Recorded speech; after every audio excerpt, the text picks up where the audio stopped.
And I'm like, wow, I think I learned to appreciate other people's culture more. I also learned to embrace the diversity and the differences that each and every one of us brings in. Hello and welcome to the International Student Experience, a Swansea University podcast dedicated to exploring the stories and journeys of students from around the world who have come to study here in the UK. My name is Dav Turner and I'll be your host, and today I'm joined by Heike Gilliard. Thank you for joining us today. Yeah, thank you. Thank you for having me. No problem. If you could just start just by telling us who you are, where you're from, and what was your educational journey to get to Swansea. My name is Heike Gilliard Kinyamagoha. I am from Tanzania, East Africa. And my background, I have a pharmaceutical background. I did my undergrad from Muhimbili University of Health and Allied Sciences in Tanzania. And afterwards, I'm here in Swansea doing my master's in MSc Advanced Health and Care Management. Have you always been interested in medicine, in healthcare? Yes, I have. Since when I was in secondary school, I really enjoyed biology. I knew that I would go and study something health. I just didn't know what. And by then, I was not very much interested in medicine. But my mom and dad knew about the pharmaceutical careers, and they were like, pharmacy could be a good career. And initially, that's not what I wanted to study. I had wanted to study nature and animals and conservation stuffs, but I ended up studying pharmacy. And I fell in love with it as I was studying it. I got to understand how diverse the profession is, the different places that I can go and work. It really inspired me to think and to think outside of the picture, because as a pharmacist, you can work in a hospital setting, you can work in an industry, you can work in quality assurance, you can work in research. So for me, that really kind of gave me that room to imagine where can I be, where can I fit in? And I just loved it. After practicing, of course, I knew I didn't like hospital pharmacy, but I found that I really enjoyed the research side of it. I enjoy especially learning how the pharmaceutical industry interacts with how our culture and how our indigenous practices can feed into the pharmaceutical industry. For example, how pharmaceutical companies develop drugs from local herbs that are already working in their communities. So that really made me more even interested in indigenous healthcare knowledge. And that has been a big part of where I think I would like to work more into, especially indigenous healthcare knowledge and how we can best benefit from it. Okay, have you been able to get experience of working with indigenous cultures? What's that like for you?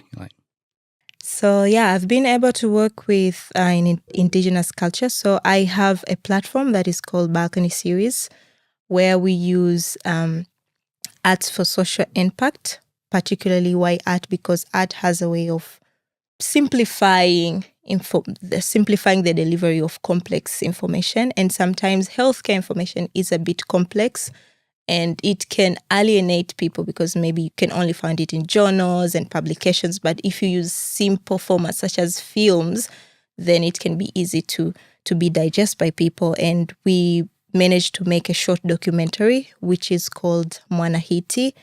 And this Mwanahiti documentary follows the tradition of Zaramo people, which is called Mwanahiti. Mwanahiti is a sculpture made of wood that is used to teach young girls about sexual and reproductive health education. This is a culture of the Zaramo people, not only Zaramo people, but also Zigua. These are some of the matrilineal tribes in Tanzania, found in coastal and eastern Tanzania, Morogoro, Pwani, that is the coastal region. So for me, that in the process of doing that project, we were able to go into the village, interact with women who are called Kungwi. These are mostly like old grandmothers or aunts that are the custodians of this tradition. So it was nice to get to learn from them how sexual and reproductive health education was taught then, or how it is still being taught now, even though the tradition has somehow declined in its practice.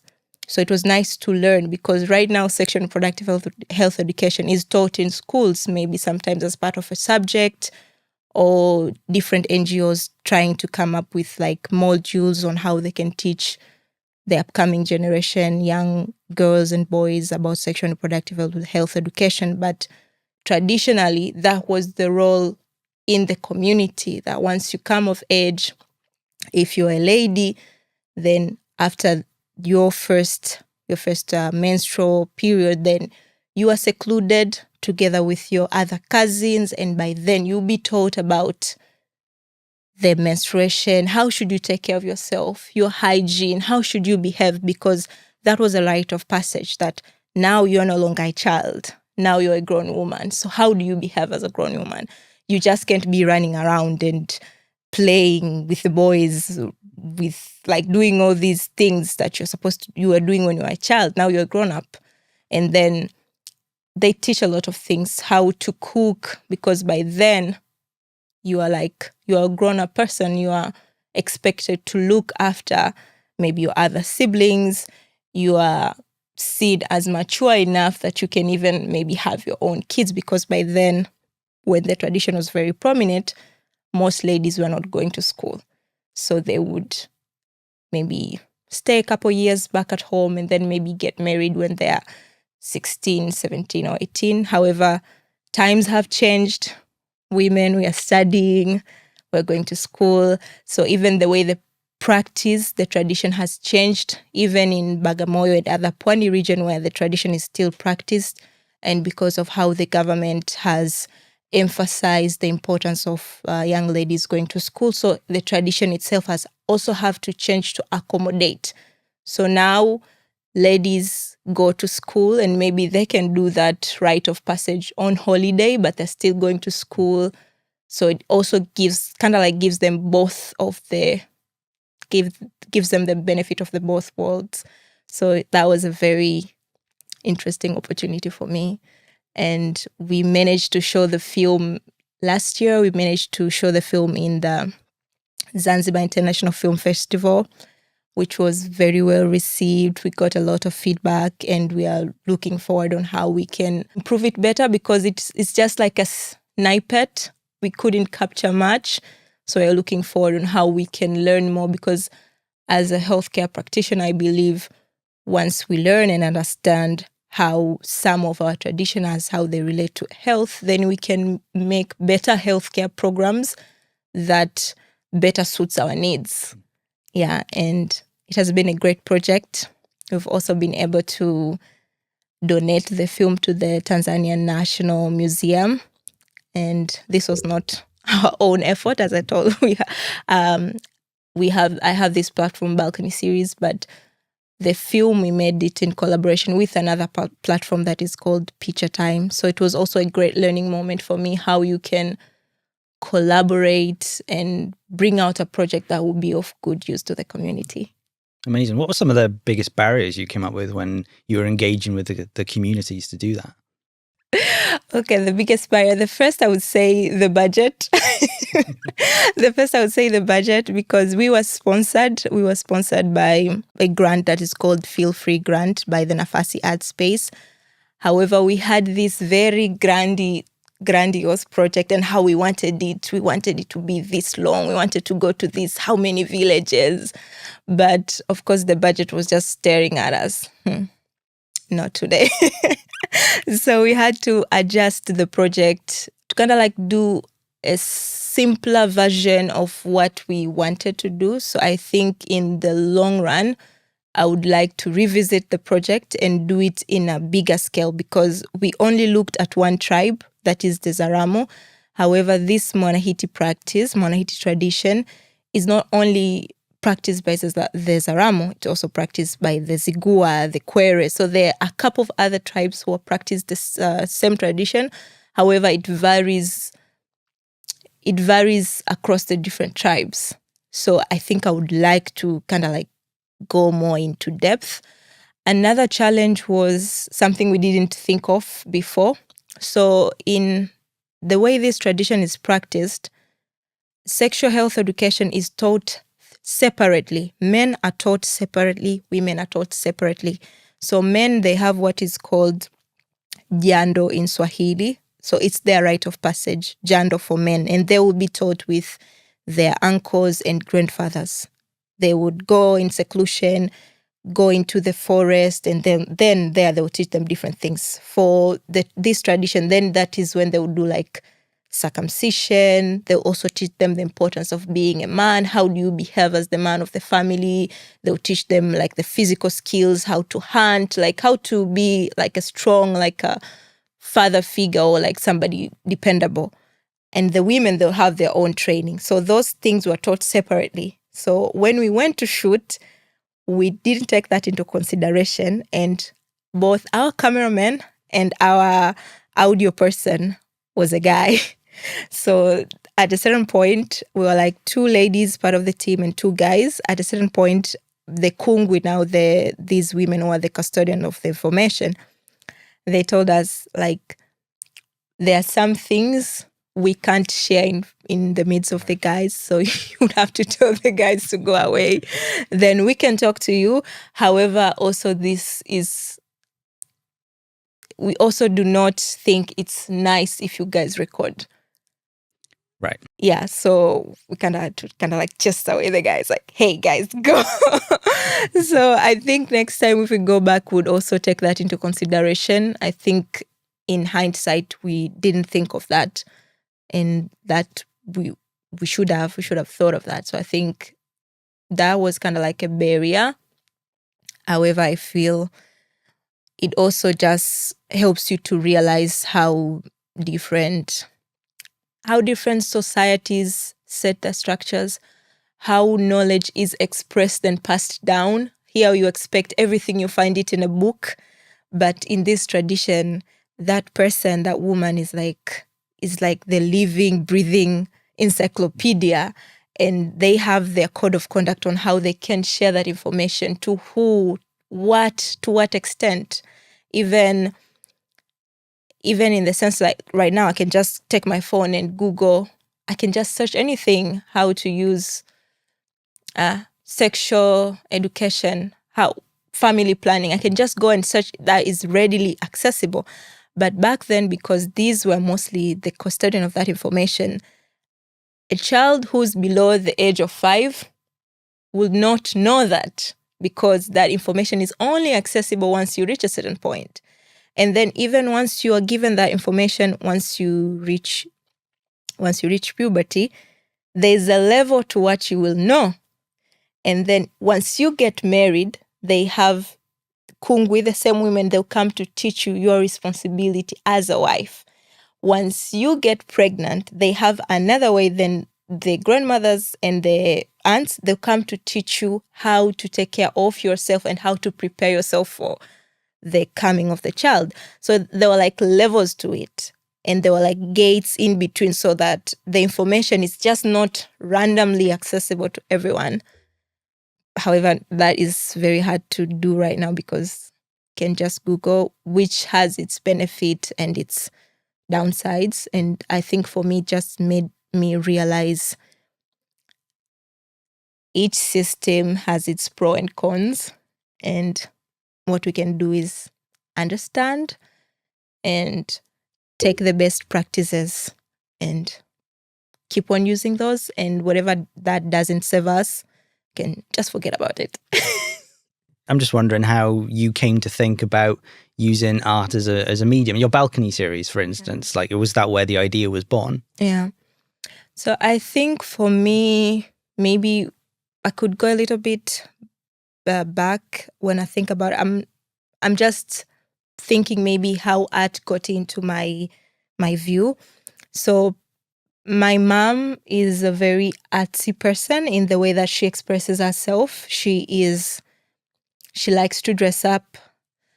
She's very good like with colors, fabrics, earrings. And I think for me, maybe that was the early expression of art that really inspired me. And of course, I learned a lot from her, from the way that she just dresses and the way she loves her presentation.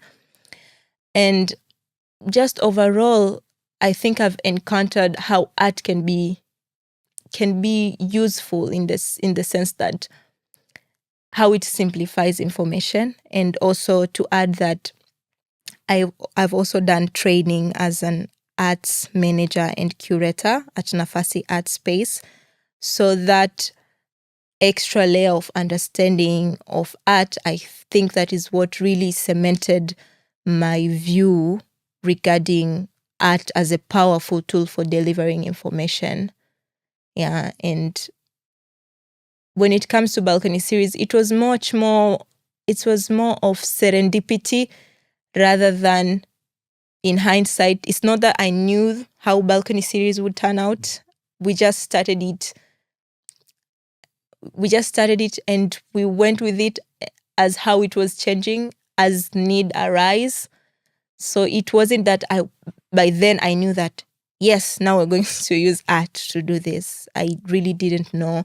And the more we came together and had these different conversations, because balcony series really started as a communal space. It was just our balcony, our living space, which can host a couple people, and we would just sit there with friends, have drinks. Dar es Salaam is very hot, so we would go sit there, have a breeze of fresh air, chat about different things. And then over and over, you would see some topics still coming up. And then there was that, okay, we're always coming here. We have different problems. Most of us are in our early careers. We are still trying to figure out our role in this, in the world.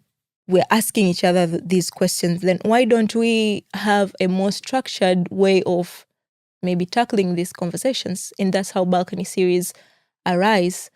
And then we started having more focused discussions, like rather than just coming and eating food, we're like, okay, so what do people want to know? That was mostly my circle of friends and their immediate friends. They're like, okay, maybe majority of us are trying to start our own businesses. It could be nice to talk to people who have already started their own businesses. We can hear from them what do they say. So we would host some few successful business people. We did a business shower, and then people would talk about their journey. So this is how I started, this is how I'm here, have that exchange. And then next time people will be like, I think, I've just heard about the HPV vaccine. I've actually never heard about that vaccine. Maybe I think I would like to know more about that. And then we would have a topic around that. So because my background as a pharmacist, topics kept on circulating around health, business entrepreneurship, and art came mostly after my training. It kind of like cemented those to be the three core areas. So it was more of like serendipity and like just going on with the flow and seeing how things add up. Is the balcony series still going? Yeah, it is still going. We still do a bit of project from back home. However, things have slowed down a bit because I'm here. Part of my team is in Tanzania, and we still do some projects from there. And yeah, we're hoping once I'm done with this, then we can keep on with our normal pace. Do you think that having that space to create that space for the community of like-minded people to share ideas is like a really valuable tool? Mm-hmm. Have you been able to like bring that over here? Have you been able to create a balcony series over here? No, I haven't been able to create a balcony series because I feel like creating a community is not an easy thing. So I think, especially when I came here, my thinking wasn't more about creating a new community, was more thinking about what are the communities that are here that I would like to be part of.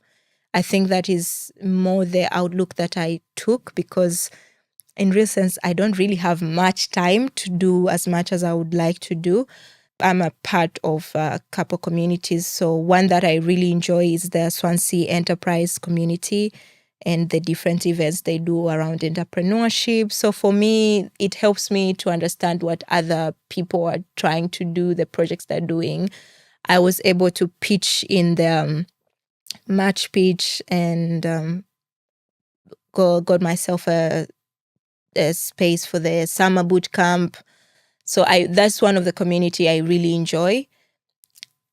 And I think, to circle back to what you asked, I think there is a very high need for communities, because communities really do help you. They're like some sort of like a mirror, because sometimes you're there and you have all these ideas, you have all these aspirations, and sometimes you just need to see that it can be done. You need to see the example. Sometimes you just need somebody to walk with you through that process. And I think that is one thing that a community really offers. Okay, hey, you want to start a business. I have already done it. And then maybe I'm also a student and you've been thinking, me as a student, how can I do that? I'm also a student. So that sense that I'm more or less in the same space as you are and I've been able to do this, then maybe I can even show you how I've been able to do it. And another thing, also for social purposes, we are social beings. And I think community is very important. You get to learn, especially here. I really enjoy because of the multicultural experience. There are a lot of things I'm learning when I go into these different meetups. And I'm like, wow, I think I learned to appreciate other people's culture more. I also learned to embrace the diversity and the differences that each and every one of us brings in. How different are the communities back home to here? Is the multiculturalism the biggest difference, would you say? I think here, back home, it depends. You can get the multicultural experience, but not everywhere. So, for example, for me, the multicultural experience, I get it from my church, because my church is like an international church and I'm part of the medical team. So we have a voluntary medical team. So I can get that experience there. However, I feel like here that is very predominant compared to back home, because like all these students coming from all different parts of the world, you get to meet and you get to interact with them. I think that's very different. So I think the multicultural experience brings a different layer of, is it an understanding or a different layer of, is it qualities? I can't seem to find the right word, but it just adds up a different layer that you do not normally have if you have people who are coming from the same community, because everybody is bringing perspective from their culture, from their different way of thinking. So I think that really opens up, that really helps you to open up, and especially in like people solve problems differently, because even the perception of the problem is different. Also, we have different levels of growth and technology across these different communities. So you have a lot to learn and to borrow from what other people are doing. And also you're sharing different cultures. So for example, here people are very, I feel, more independent and very individualized. But back home, we are very communal. So for example, here, I just can't pop up and be like, hey, Daph, I'm outside your room. I'm outside your house. I can't do that.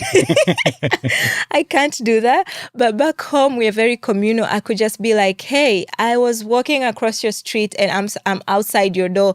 Are you in? Yay, come in. Like you could just do that. So there are differences, but it's not an either or. It's just different flavors.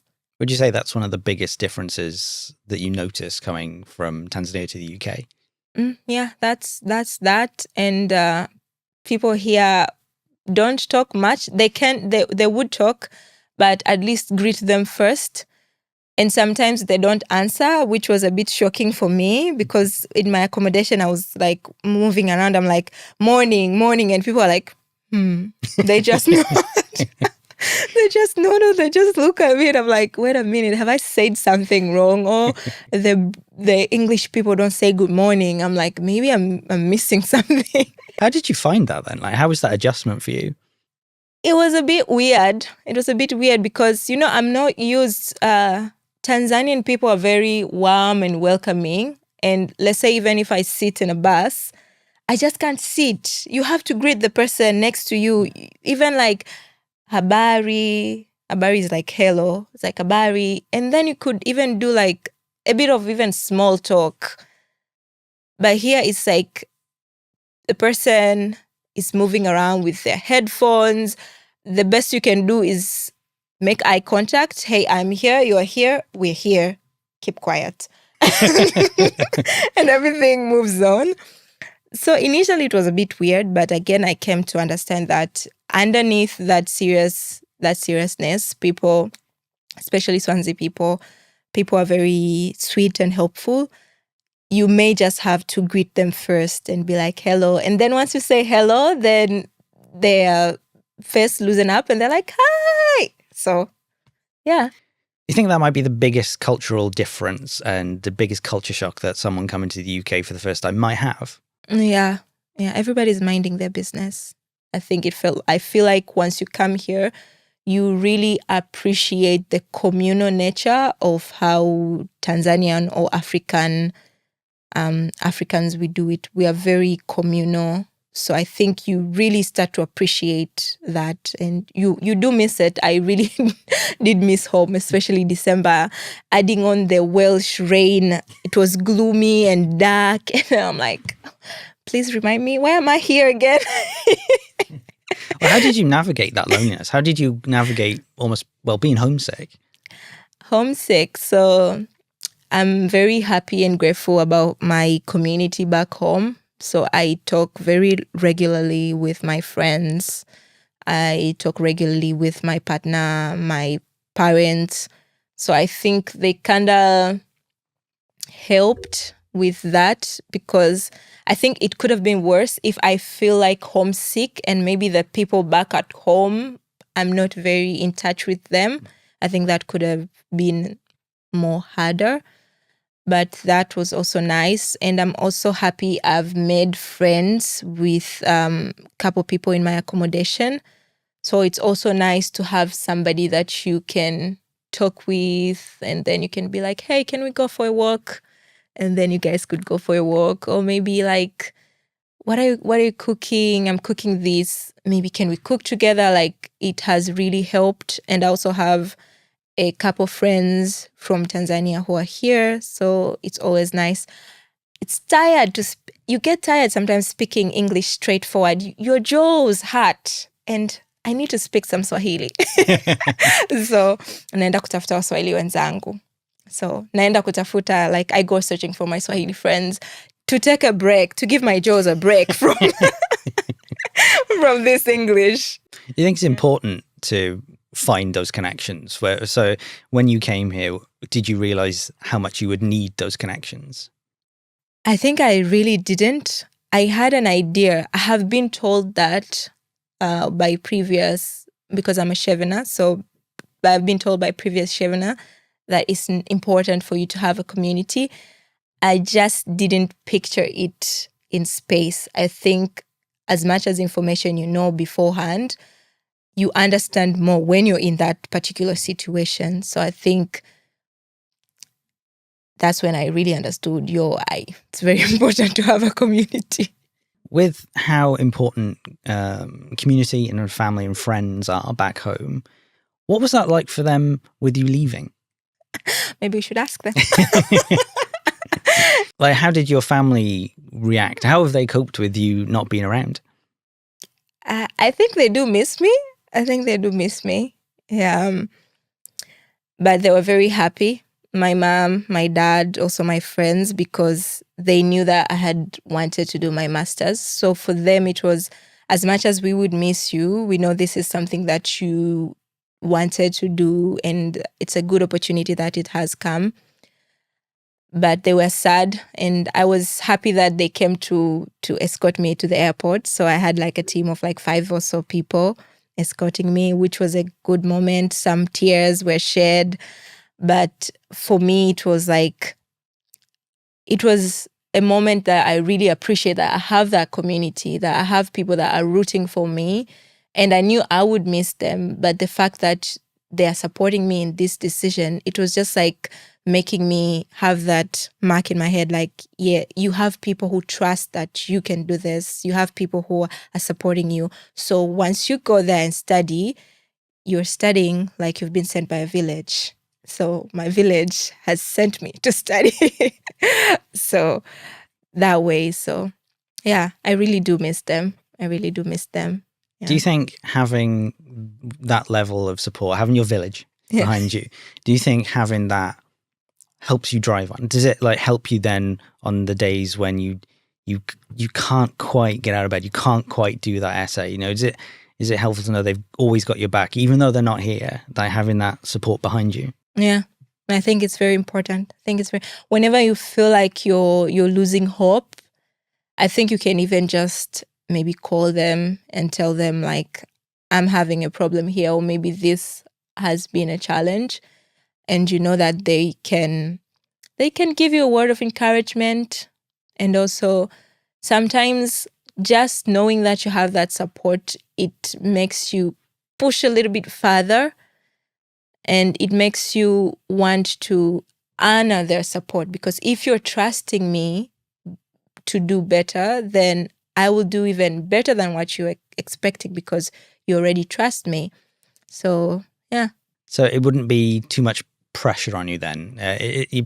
There wouldn't be a negative side to that then. Is it just the positives you're taking from it? It's them pushing you to do well. Yeah, just however, pressure is what makes diamonds. Beautiful. Yeah. So what's next for you? You're studying advanced healthcare management with innovation and transformation? Yes. I can never remember the brackets. So what's next for you? How's it going? So far it's going nice. I'm almost done with my last module. Then I will start with the research part. So far it has been great. The modules have been very in-depth, interesting. And I really like the fact that the lecturers have been very hands-on. I feel like the skills and the things that I've been learning in class are very much transferable to what I am envisioning to do once I go back home. And also the fact that I've got also to hear from experts here in UK, learn how the NHS work, learn from different private companies, have all these different guest speakers. So I feel like I've kind of like got a good variety, and the professors have been very, very supportive. I absolutely can't say, like, I can't appreciate enough. Like, I've been very, very supported, and there wasn't any time that I felt like maybe I can't get help, or maybe when I don't understand, when I feel like I can't get assistance. So the next stage for me is usually, for now, is like doing my research. I've slowly started writing my proposal, and I'm thinking about exploring art therapy. Okay. Yes. That's interesting. Yes. So I'm excited. I still haven't locked down the exact title.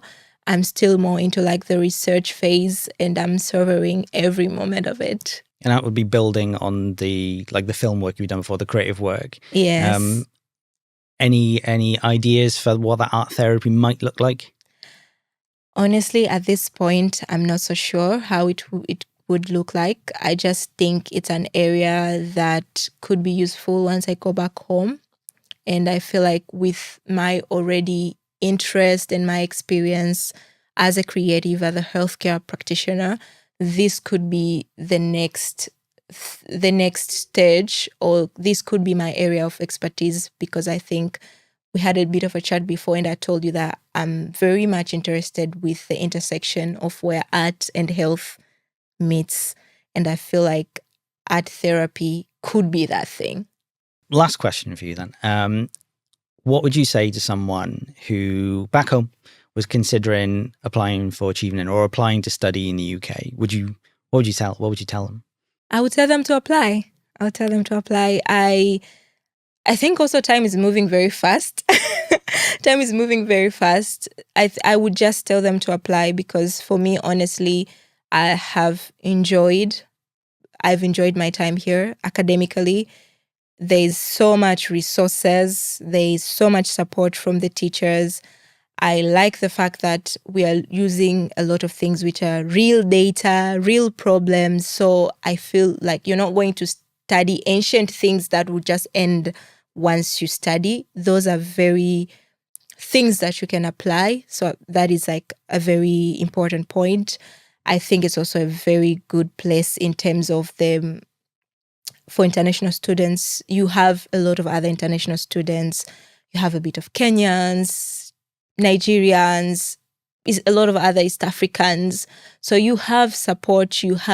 There's a lot of other students. There's also for Swansea University, there's a lot of communities. You really can't say you haven't found a community. There's communities everywhere. If you're a bookworm, a sci-fi fan, an Archer fan, like, you can definitely find your community, which I think is also very important. And for me, something that really stands out, especially in terms of Swansea, I think it's a good place, not so busy. It gives you room to study away from the hustle and bustle of the city. I'm not so sure if people from London could say the same thing, but I think a place like Swansea could be a very good place for you to kind of like just come and study and zone in. Also, the place itself is beautiful. I've been able to like go around to the beach, especially now the weather allows. Rossili Beach, Mambos. It's gorgeous. You have a lot of options to find also activities that can help you decompress. So yeah, I would definitely tell them, go ahead, do it. It could be something that you would really enjoy. Brilliant. Thank you, Aika. Thank you for your time today. And thank you for listening. If you've enjoyed this episode of the International Student Experience, please visit swansea.ac.uk/international for the rest of our episodes and to find out more information about studying in the UK.